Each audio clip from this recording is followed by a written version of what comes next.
Salutations tout le monde, c'est moi David Lapère.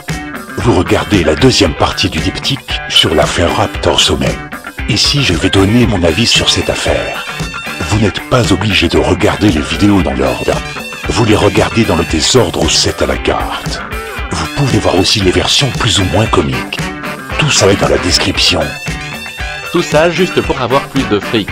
FDP. Plus de fric, t'es sérieux là? On a 42 abonnés.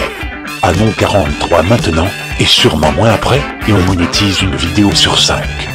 Tu penses vraiment que l'argent est notre priorité? Nous à la MAB on s'en batte les couilles de l'argent. Bon voilà devait enfin commencer. Pour ceux qui ne sont pas au courant, en ce moment il y a une petite guéguerre entre le Raptor dissident et ses fans contre masculin singulier, Mathieu Semé, Licarion et Danny Canigula. En gros ça s'est passé comme ça, tiens. Raptor a fait des vidéos polémiques en insultant la moitié de l'univers. Petit 2. Il y a eu une vague de signalisation. Petit 3. Masculin singulier a fait une vidéo sur le Raptor. Petit 4. Mathieu Sommet et Danny Canigula ont partagé la vidéo de masculin singulier. Et Licarion Rocapuca va typer petit 5. Raptor a fait un caca nerveux et ensuite plein de vidéastes ont fait des caca nerveux. Puis c'est le public qui a fait un caca nerveux. Je leur souhaite de faire attention à leur couche car maman n'est plus là pour les changer. Oui vous l'avez deviné, je n'ai pas un camp bien défini. Si je devais choisir je donnerais 55% de mon cœur et de mon soutien à Mathieu et son équipe et 45% pour le Raptor.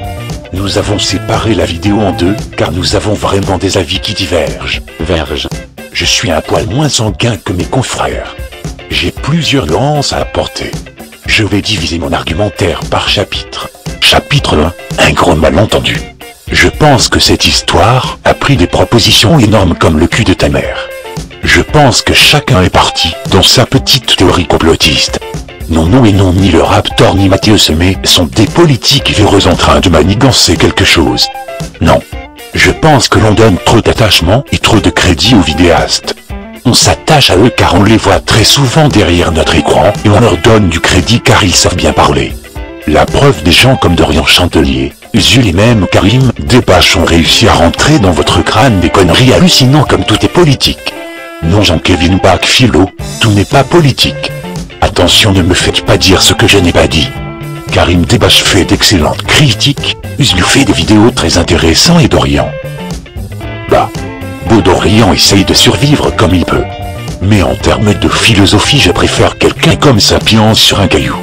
C'est à force de dire des bêtises, comme tout est politique, que l'on donne du crédit politique à Raptor dissident.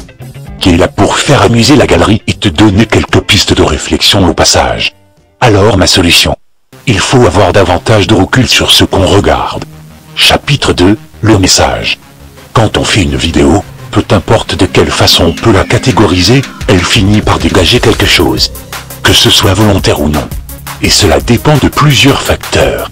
Déjà des facteurs contrôlables comme le traitement du texte, l'écriture en lui-même, la réalisation et plein d'autres encore. Mais certains facteurs sont incontrôlables et dépendent du récepteur de la vidéo. Par exemple, est-ce que le récepteur va apprécier le texte de la vidéo? Pourquoi il regarde la vidéo? Quels sont ses antécédents psychologiques? Enfin bref, il y a un millier de facteurs que le vidéaste ne peut pas prévoir, qu'il ne peut pas maîtriser. Par conséquent, certains messages sont mal interprétés ou peuvent être mal reçus. Et je pense que les insultes du Raptor doivent bloquer certaines personnes de recevoir ce message correctement. Chapitre 3, la vidéo de masculin. La vidéo de masculin singulier n'est pas remplie entièrement de bêtises. Mais je pense qu'il n'a eu aucun recul sur le Raptor. La plupart des critiques qu'il fait devraient être adressées à une minorité du public du Raptor, qui vont effectivement trop loin par moment. Chapitre 4, les raids. Raptor, je te parle de fromage à Raptor. Arrête avec ton hashtag le FDP du jour. Tu passes pour un gros con. Chapitre 5, Twitter. Les membres du clan singulier ont cru bon d'aller sur Twitter pour régler leur embrouille. Déjà Licarion a poucave à la maîtresse Tipeee, les gens ont insulté les gens pour de la merde. Le Raptor vend son corps, le Raptor envoie ses abonnés en guerre. Et Mathieu Sommet joue les complotistes et disent que si le Raptor aime Soral, c'est que forcément il est ce droite. Déjà c'est complètement con, car j'aime les spectacles de Dieudonné et pourtant je ne suis pas antisémite. Alors pouet comme Amber MDR. Chapitre 6, les raids de retour. Non mais sérieux le Raptor. Arrête avec ton hashtag le FDP du jour, tu te fais du mal et tu fais mal aux autres pour rien. Chapitre 7, conclusion. En gros, essayez d'avoir du recul. Le Raptor doit apprendre que ce qu'il dit peut avoir un impact et que par conséquent il doit apprendre à mieux bosser ses vidéos. Il devrait notamment insulter moins souvent. Bonne allée, à plus. Bilan de tout ça, cette affaire rappelle vaguement l'affaire Chris de Minute Papillon ou même l'affaire Suce-moi ça la Pinou pour les connaisseurs. Et comme ces dernières, cette histoire n'a ni queue ni tête, les deux camps ont tort, et ils devraient plutôt se concentrer sur leurs vidéos plutôt que de se chamailler comme à la cour de récré. Bref, cette vidéo est finie. Si t'as aimé, n'hésite pas à mettre un pouce vert et à t'abonner, et si t'as pas aimé, tu peux aller voir l'autre vidéo. Allez, salut!